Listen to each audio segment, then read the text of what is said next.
And we have seen a lot of videos on knee arthritis in my channel, but one of the most common questions that I encounter is there a hip arthritis? Why we always talk about a knee arthritis, not the other joints? So this video, if you ask me, is there an arthritis that involves a hip joint? My answer is yes.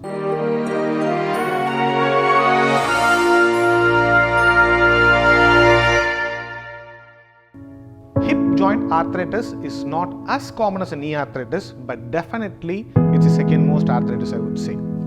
It's very common in the European nations, predominantly in the British, where we call it a primary hip arthritis, where you don't need a reason, but it comes naturally as the aging process, just like how you have a knee arthritis in our country. So there are two categories, if you say. You have a young people who have an arthritis of the hip joint, and then elderly with the hip arthritis. So technically in India, we call always a hip arthritis a secondary arthritis. Like you get an arthritis secondary to some other event, unlike a knee arthritis. So in a young patient, it's most commonly a condition called avascular necrosis of hip, which is AVN hip, where the blood supply to the hip joint is compromised due to some unknown reasons, but there are various theories to say this could be a reason, but still we cannot pinpoint one of the reasons.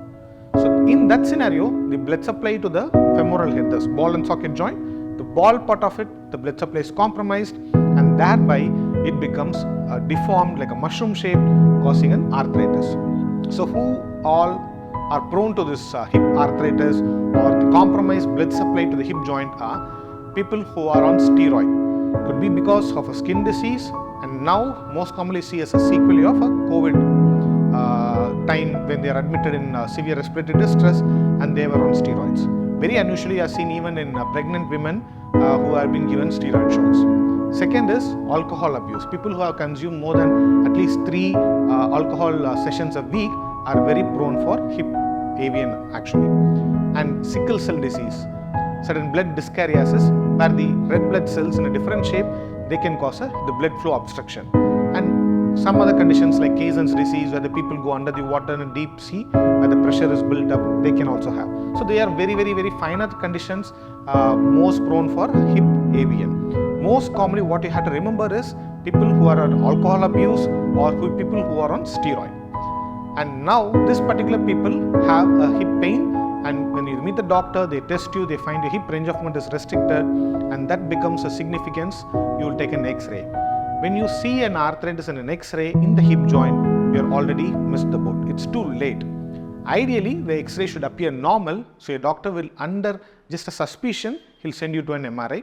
If the MRI shows an AVN, then at least we have some chances of treating it.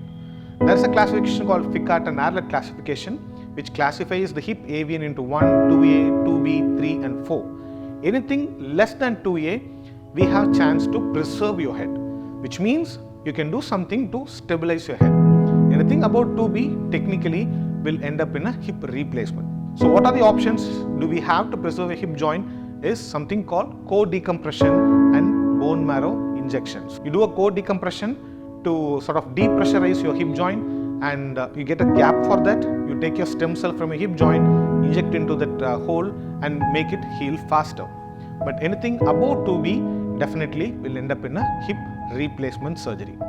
Now the second group, which is an elderly population, say around 60, you have a hip arthritis, they usually end up at the end stage, like stage 3 or 4, where it is not a secondary but a primary osteoarthritis. In that scenario, most of the time, they will need a hip replacement surgery.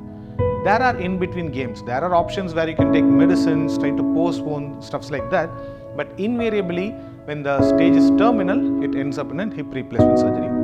So if you think hip doesn't get arthritis, you will be wrong, because hip arthritis is slowly catching up, and we don't know, like last 50 years back, it was unknown in India.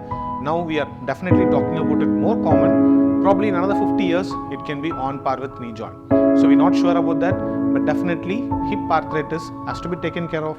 So if you do have a hip pain, even at the young or elderly, please visit your doctor, seek their advice, investigate and get back to your day-to-day activity. If you like the video, please click the like button, share it for the people who think it will be very useful, and please drop down your comments below. Thank you.